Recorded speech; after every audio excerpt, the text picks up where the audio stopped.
ایسے محسوس ہونے لگا جیسے میری کھوپڑی میں کوئی زندہ چیز قید ہو اور آزاد ہونے کے لیے تڑپ رہی ہو۔ ان دونوں آدمیوں کو میں نے دیکھا، ایسے نظر آتے تھے جیسے بہتے ہوئے شفاف پانی میں ڈوبے ہوئے ہوں۔ ان کے جسم ہل رہے تھے، دیکھتے ہی دیکھتے پانی گدلا ہو گیا۔ اب دونوں آدمی مجھے دکھائی نہیں دیتے تھے۔ پانی گہرا نیلا ہو گیا اور میری گفت میں پانی اتنا آ گیا کہ چھت تک پہنچ گیا اور میں اس میں ڈوب گیا۔ پھر پانی تاریک رات کی طرح سیاہ ہو گیا۔ پانی کا رنگ بدلنے لگا، سیاہ سے نیلا ہوا اور اتنا شفاف کہ مجھے یہ دنیا جھلمل کرتی دکھائی دینے لگی۔ پھر مجھے گفت کی دیواریں دکھائی دیں اور اس میں سے مجھے درخت، اونچی نیچی زمین اور دور، بہت دور پہاڑ کھڑے نظر آئے۔ یہ سب کچھ دیکھ کر میری نظریں دو انسانی چہروں پر جم گئیں جو میرے قریب بیٹھے تھے۔ ایک چہرہ عورت کا تھا اور دوسرا مرد کا۔ پانی اتر گیا ہے، میں نے کہا۔ بڑا زبردست سیلاب آیا تھا، گزر گیا ہے۔ گزر گیا ہے موتیوں والی سرکار، عورت نے کہا۔ میرا بھائی بری ہو گیا ہے، عورت نے اپنے ساتھ بیٹھے ہوئے آدمی سے کہا۔ اسے کہتے ہیں فقیری، ہمارے بتانے سے پہلے ہی انہوں نے بتا دیا ہے کہ تم پر بڑا زبردست سیلاب آیا تھا، گزر گیا ہے۔ عورت نے معلوم نہیں کتنے گز نیا لٹھا طے کیا ہوا اور اس پر 5 روپے کا نوٹ رکھا ہوا میری گود میں رکھ دیا۔ سائیں سرکار، عورت نے ہاتھ جوڑ کر کہا، سب آپ کی دعا اور برکت سے ہے۔ یہ عورت مجھ پر جان چھڑکتی تھی، کئی بار اس نے میرے ہاتھ چومے اور ایک بار اس نے میرے پاؤں بھی چوم لیے۔ اس کے ساتھ جو آدمی تھا وہ تو جیسے میرے آگے سجدے کر رہا تھا۔ دونوں باری باری بولتے رہے۔ ان کی باتوں سے پتا چلا کہ 3 دنوں سے وہ ہر روز میرے پاس آتے رہے ہیں، لیکن میں چپ چاپ بیٹھا، لیٹا یا سویا ہوا ہوتا اور میں نہ ان کی بات سنتا تھا اور نہ ان کے ساتھ بات کرتا تھا۔ آپ ہمیں شاید بھول گئے ہیں موتیوں والی سرکار، آدمی نے کہا۔ 4 مہینے گزرے، ہم دونوں آپ کی جناب میں حاضر ہوئے تھے اور عرض کی تھی کہ یہ میری بیوی ہے اور اس کے بھائی نے اپنے باپ کے قتل کا بدلہ لیا ہے۔ آپ دعا کریں کہ ہمارا لڑکا بری ہو جائے۔ میں نے ان کو بہت غور سے دیکھا، اس طرح لگا جیسے میں نے یہ دونوں چہرے رات کو خواب میں دیکھے تھے۔ لیکن 4 مہینے نہیں گزرے تھے، یہ تو کل رات کی بات تھی۔ اس آدمی کے یہ الفاظ کہ اس کے بھائی نے اپنے باپ کے قتل کا بدلہ لیا ہے، میری کھوپڑی میں بند چڑیوں کی طرح پھڑ پھڑانے اور آزاد ہونے کو تڑپنے لگے۔ مجھے پہلی بار احساس ہوا کہ میرے دماغ میں سوچنے کی طاقت یا صلاحیت موجود ہے، شاید سو گئی یا سن ہو گئی ہے۔ میں اس طاقت کو بیدار کرنے کی کوشش کرنے لگا۔ زمانہ پھر تاریک ہو گیا۔ سورج ڈوب گیا یا میں ڈوب گیا تھا۔ ہم دونوں میں سے جو کوئی بھی ابھرا تو جنگل بیابان جسے میں ساری دنیا کہتا تھا روشن ہو گیا۔ میں نے اپنے آپ کو دیکھا، میں گفت میں بیٹھا ہوا تھا۔ کل کیا ہوا تھا مجھے کچھ خبر نہ تھی۔ کتنے کل گزر گئے تھے، کل کے قبرستان میں کتنے آج دفن ہو گئے تھے، مجھے معلوم نہیں تھا۔ ایک عورت آہستہ آہستہ چلتی میری طرف آ رہی تھی۔ وہ دیہاتی عورت تھی، لیکن یہ کوئی عام سی دیہاتن نہیں تھی۔ یہ عورت خوبصورت تھی، اس کا رنگ گورا تھا، اس کی آنکھیں ہر عورت کی طرح نہیں تھیں۔ اس کی آنکھوں میں کوئی اثر تھا، اس کے جسم میں لچک سی تھی، اس کی چال میں بھی کشش تھی۔ وہ اس طرح آ رہی تھی جیسے مجھ سے ڈر رہی ہو۔ میں اسے دیکھتا رہا۔ وہ میرے پاس آ کر میرے سامنے بیٹھ گئی، پھر اس نے میرے پاؤں چھو لیے۔ وہ جوان عورت نہیں تھی اور وہ بوڑھی بھی نہیں تھی، ایسے سمجھ لیں کہ اس کی جوانی کے آخری دن تھے۔ اس نے جھک کر میرے پاؤں چھوئے تو میں نے اس کا سر دیکھا، شاید 3 4 بال سفید ہوں گے۔ آج جب میں اس تاریکی سے بہت دور، برسوں دور نکل آیا ہوں تو سفید بالوں کا ذکر کر رہا ہوں۔ اس وقت جب یہ عورت میرے پاؤں پر جھکی ہوئی تھی، مجھے احساس نہیں تھا کہ سفید بال بڑھاپے کا پتہ دیتے ہیں۔ اس نے سر اٹھا کر میرے چہرے کی طرف دیکھا تو اس کی نظریں میری نظروں سے ٹکرا گئیں۔ میری کھوپڑی میں دھماکہ سا ہوا۔ اس کی آنکھوں سے شعاعیں نکلتی محسوس ہوئی تھیں۔ میں ان شعاعوں کو محسوس کر رہا تھا۔ کبھی لگتا تھا کہ جیسے یہ شعاعیں مجھے دکھائی دے رہی ہوں۔ میں اپنے وجود میں تپش سی محسوس کرنے لگا، بلکہ یہ کہنا چاہیے کہ اس عورت کی آنکھوں سے نکلتی ہوئی شعاعوں نے مجھے احساس دلا دیا کہ میرا وجود ہے اور میرے پاؤں کے نیچے زمین ہے اور زمین پر میرا بوجھ پڑتا ہے۔ یہ میری آنکھیں ہیں، میں نے اس کی آنکھوں کی طرف اشارہ کر کے کہا۔ میرا پورا وجود آپ کا غلام ہے سائیں جی، اس نے کہا۔ سنا تھا آپ کسی کے ساتھ بات نہیں کرتے اور جس کے ساتھ آپ بات کرتے ہیں اس کے من کی ہر مراد پوری ہو جاتی ہے۔ میں خوش قسمت ہوں جس کے ساتھ آپ نے بات کی ہے۔ میں تمہاری آنکھوں کی بات کر رہا ہوں، میں نے کہا۔ میں ان آنکھوں کو خوابوں میں دیکھتا رہا ہوں۔ اس نے مسکرا کر سر جھکا لیا۔ اس کے ساتھ ہی میری کھوپڑی میں چڑیاں پھڑ پھڑانے لگیں، مگر اب دنیا تاریک نہ ہوئی۔ اس عورت کی آنکھوں کی شعاؤں نے معلوم نہیں میرے وجود میں کیسی روشنی پھیلا دی تھی کہ میری ایک دو حصیں بیدار ہو گئیں۔ ایسے محسوس ہونے لگا جیسے میں کچھ دیکھنا چاہتا ہوں۔ ایک احساس بیدار ہو گیا کہ کوئی اور دنیا ہے جو مجھ سے چھپی ہوئی ہے۔ سائیں جی، عورت نے کہا، ایک عرض لے کر آئی ہوں۔ میری ایک بیٹی جوان ہے، میں اس کا رشتہ کسی اور گاؤں کے لڑکے کو دینا چاہتی ہوں، لیکن لڑکی کا باپ نہیں مانتا۔ مجھے یہ لڑکا بہت اچھا لگتا ہے، بیچارہ یتیم ہے، اپنے باپ کی طرح خوبصورت جوان ہے۔ کوئی ترکیب کریں، دعا کریں، پھونک ماریں کہ میرا خامن مان جائے، میری بیٹی اس لڑکے کو چاہتی ہے۔ میں خاموشی سے سنتا رہا۔ اس نے میری منت کی کہ میں اس کی مراد پوری کر دوں۔ مجھے خاموش دیکھ کر وہ اور زیادہ بولنے لگی، اور بولتے بولتے اس نے میرا دایاں ہاتھ پکڑ کر چوم لیا۔ اس کے لمس نے میرے وجود میں زلزلے برپا کر دیے۔ میں نے یاد کرنے کی کوشش کی کہ اس لمس کو میں نے پہلے بھی کبھی محسوس کیا تھا، اور ان ہونٹوں کے ذائقے کو بھی میں جانتا ہوں۔ پہلے یوں ہوتا تھا کہ میں دماغ پر زور دیتا تھا تو اندھیرا چھا جاتا تھا، مگر اب ایسے نہ ہوا۔ میں جیسے بیدار ہو رہا تھا۔ اس عورت نے میرا ہاتھ چھوڑا تو میں نے اس کے دونوں ہاتھ پکڑ لیے اور اس کی آنکھوں میں آنکھیں ڈال کر دیکھا۔ میں نے اسے اپنی طرف کھینچا اور گف کے منہ سے سرک کر اندر ہو گیا۔ عورت میرے ساتھ ہی آ گئی۔ میں اس کی آنکھوں میں دیکھتا رہا، معلوم نہیں اس کا چہرہ میری طرف بڑھ رہا تھا یا میرا چہرہ اس کے چہرے کے قریب ہو رہا تھا۔ میں دیکھ یہ رہا تھا کہ اس کی آنکھیں پھیلتی جا رہی تھیں، اور ان آنکھوں میں مجھے کوئی اور ہی دنیا نظر آ رہی تھی۔ ایسا ہی علاقہ تھا۔ دو درختوں اور جھاڑیوں کی اوٹ میں مجھے ایک بڑی ہی خوبصورت لڑکی اور ایک خوبرو اور جوان آدمی دکھائی دینے لگے۔ ایسے لگا جیسے وہ دونوں ایک وجود بن گئے ہوں۔ میں نے دونوں کو پہچاننے کی کوشش کی۔ صاف پتہ چلتا تھا کہ دونوں کو میں جانتا ہوں، اور انہیں ایک بار نہیں، کئی بار دیکھا ہے۔ کب آؤ گی؟ مجھے اس نوجوان مرد کی آواز سنائی دی۔ میں یہیں رہوں گا۔ آؤ گی؟ مجھے لڑکی کی آواز بھی سنائی دی۔ ضرور آؤں گی سائیں جی، میری یہ مراد پوری کر دیں، مجھے اپنی بیٹی سے بہت پیار ہے اور یہ لڑکا بھی مجھے اچھا لگتا ہے۔ میرے سامنے دو آنکھیں تھیں اور عورت میرے ایک بازو کے گھیرے میں تھی۔ آواز اسی کی تھی۔ میں جسے اس نوجوان کی آواز سمجھا تھا، وہ شاید میری اپنی آواز تھی۔ عورت جانے کیا سمجھی تھی، لیکن میں کچھ اور سمجھنے کی کوشش کر رہا تھا۔ مجھے محسوس ہونے لگا تھا کہ یہ میرا ماضی ہے اور اس کے پردے اٹھنے والے ہیں۔ کل آ جاؤں سائیں جی؟ اس نے پوچھا اور کہا، آپ نے پوچھا ہے نا میں کب آؤں گی؟ تم کون ہو؟ میں نے پوچھا۔ جب دنیا اندھیر ہو جائے گی تو میں تمہیں کس طرح پکاروں گا؟ میرا نام زیوراں ہے سائیں جی۔ اس نے کہا، دنیا اندھیر ہوئی تو آپ کے لیے نہیں ہوگی، میرے لیے ہوگی۔ فقیروں کی دنیا اندھیر نہیں ہوا کرتی، میں آپ کو پکاروں گی۔ زیوراں، میں نے اپنے آپ سے سرگوشی میں کہا۔ زیوراں، میرے دماغ میں سخت بے چینی ہوئی اور آہستہ آہستہ دنیا اندھیر ہو گئی۔ اب روشنی واپس آئی تو میرے ذہن میں وہ عورت محفوظ تھی جس نے اپنا نام زیوراں بتایا تھا۔ میرے ذہن میں کچھ بھی محفوظ نہیں رہتا تھا، مگر زیوراں میرے ذہن سے نہ نکلی اور مجھے کچھ یاد آنے لگا۔ اس کے جسم کی بو بھی شاید میرے قریب کہیں موجود تھی۔ سائیں جی، ایک مردانہ آواز نے مجھے زیوراں کے خیال سے ہٹا لیا۔ آواز پھر آئی، صبح سے آپ کی حاضری میں بیٹھا ہوں۔ میں نے ادھر دیکھا، ایک جوان آدمی گف کے منہ میں بیٹھا تھا۔ وہ بھی دیہاتی تھا، بڑا خوبرو دیہاتی۔ میں نے اس کا چہرہ دیکھا، پھر اس کی آنکھیں دیکھیں۔ اس نے آنکھیں جھکا لیں۔ فقیر کی آنکھوں میں آنکھیں ڈالنے کو وہ فقیر کی بے ادبی سمجھتا ہوگا۔ تم کون ہو؟ میں نے اس سے پوچھا۔ اسی علاقے کا رہنے والا ہوں، اس نے کہا۔ میرا نام احمد خان ہے۔ نہیں، میں نے کہا۔ تم میں ہوں، میں خود اپنے سامنے بیٹھا ہوں۔ وہ کھسیانہ سا ہو گیا۔ دیہاتی تھا، میری بات نہ سمجھ سکا۔ لوگ پیروں فقیروں کی باتیں سمجھنا ہی نہیں چاہتے۔ میں کچھ کہہ رہا تھا، کچھ پوچھ رہا تھا۔ اس خوبصورت جوان نے مجھے جگا دیا تھا۔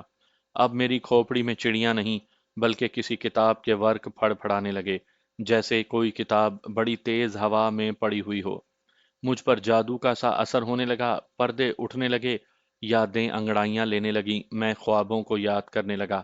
دیہاتی مرد اور عورتیں میرے پاس آ رہی ہیں، کوئی میری مٹھی چاپی کرتا ہے، کوئی عورت پراٹھے رکھ جاتی ہے، پیسے بھی لوگ دے جاتے ہیں، اور ہر کوئی کہتا ہے سائیں جی، سائیں سرکار، موتیوں والے شاہ جی، میری مراد، میری مراد۔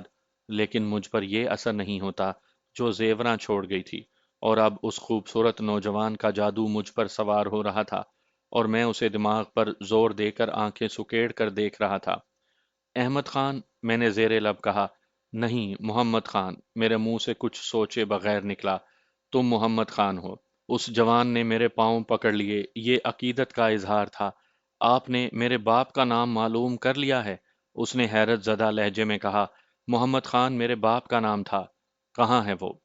اللہ والے سائیں جی، اس نے کہا، میں آیا تو کوئی اور مراد لے کر تھا، لیکن آپ نے میرے باپ کا نام لے کر میرے دل کے زخم کھول دیے ہیں۔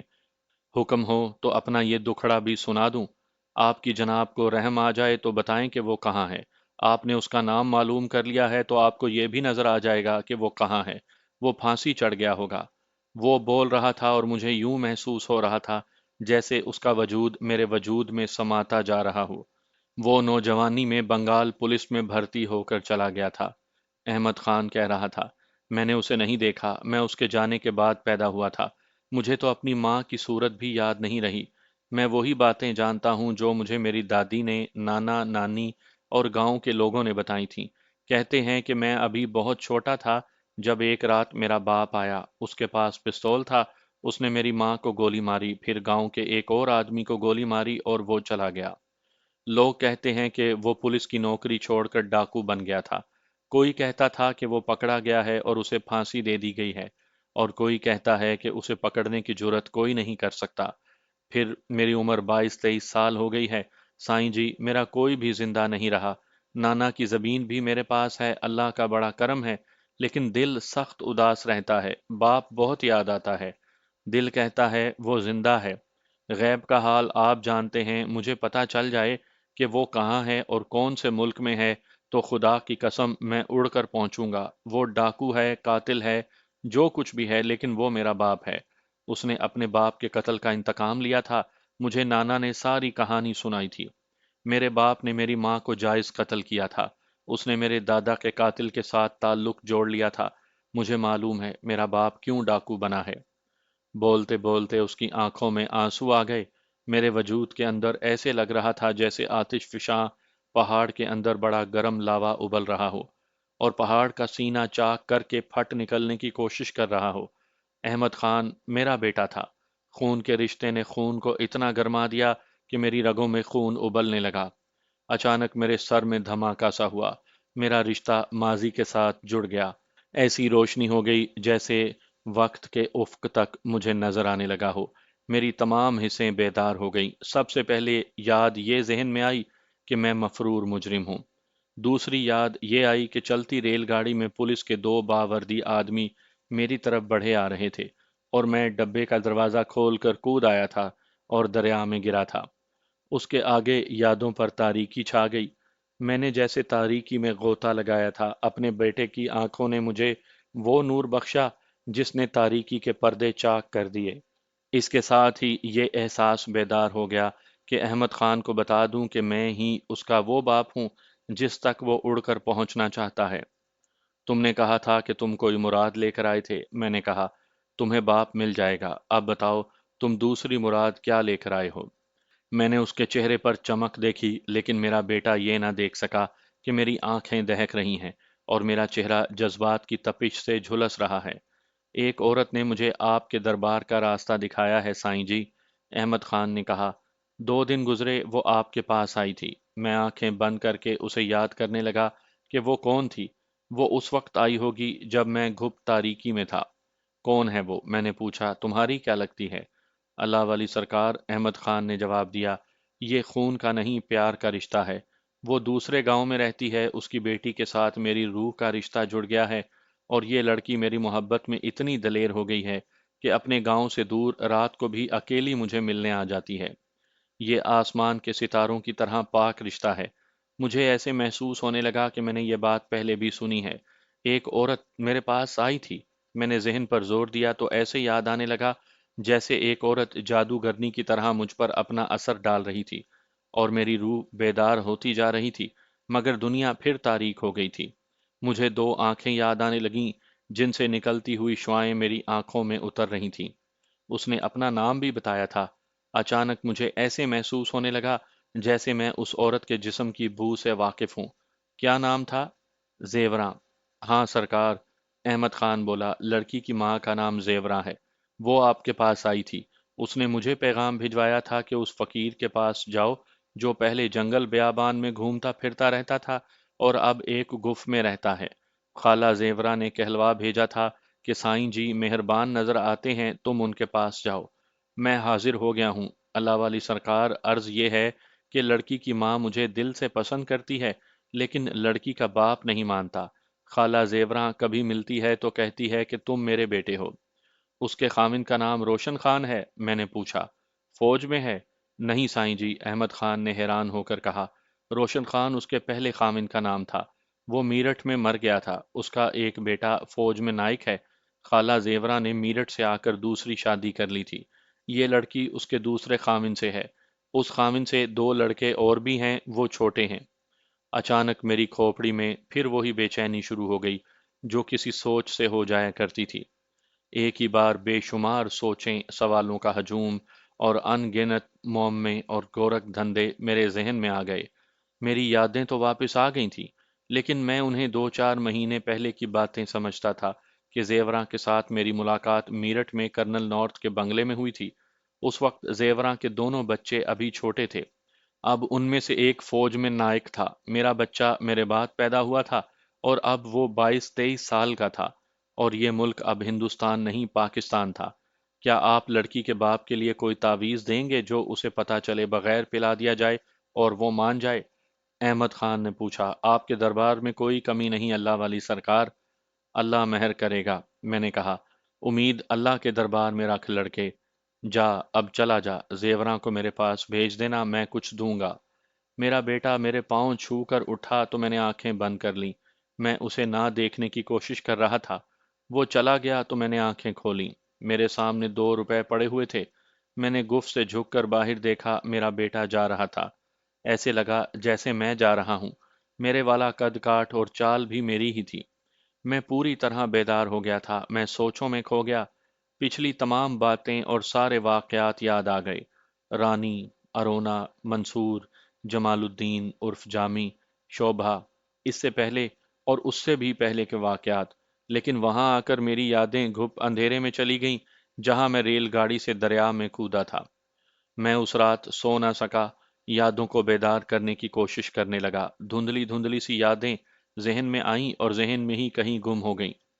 میں دریا میں سے نکل رہا ہوں، شاید مندر ہے، قبرستان، ملنگ سے ہیں، مجھے چرس کے کش لگوا رہے ہیں، اندھیرا، شہر ہے، میرا ہاتھ پھیلا ہوا ہے، کوئی مجھے روٹی دے رہا ہے، میں چل رہا ہوں، کبھی جنگل آتا ہے، کبھی کوئی بستی آ جاتی ہے، بچے مجھے چھیڑ رہے ہیں، کسی گھر کے دروازے پر بیٹھا کچھ کھا رہا ہوں، چل رہا ہوں، چلا جا رہا ہوں۔ ایسے لگا جیسے خواب دیکھے تھے۔ اپنے علاقے میں آیا تو ذہن ذرا ذرا بیدار ہوا۔ میں ایک ایک لمحے کی کہانی سناؤں تو یہ کبھی بھی ختم نہیں ہوگی۔ مجھے بات مختصر کرنے دیں۔ میں نے آپ کو سنایا ہے کہ جب میں ریل گاڑی سے دریا میں کودا تھا تو میرا سر ڈائیو کی پوزیشن میں نیچے تھا۔ دریا میں کوئی سخت چیز بہتی جا رہی تھی جو لکڑی ہی ہو سکتی تھی۔ میرا سر اس پر لگا، یا یہ شاید سر کی چوٹ کا اثر تھا کہ میرا دماغ معاف ہو گیا۔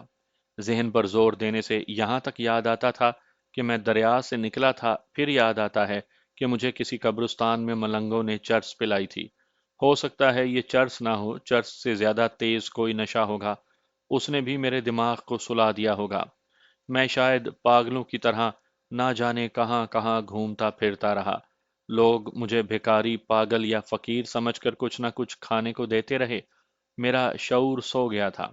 میں لاشعوری طور پر زندہ رہا اور لاشعور مجھے اپنے علاقے میں لے آیا۔ میرا خیال ہے کہ شعور اور لاشعور کو سمجھنے والے لوگوں کے لیے میرا کیس سمجھنا آسان ہوگا۔ کیا کوئی انسان 12-14 برس لاشعوری طور پر یعنی بے ہوشی کے عالم میں چل پھر سکتا ہے؟ میں چلتا پھرتا رہا ہوں۔ زیوراں میرے سامنے آئی تو اس کے ساتھ چونکہ روحانی تعلق تھا، اس لیے میں نے اپنے وجود میں زلزلے کے جھٹکے محسوس کیے تھے۔ پھر میرا بیٹا آ گیا۔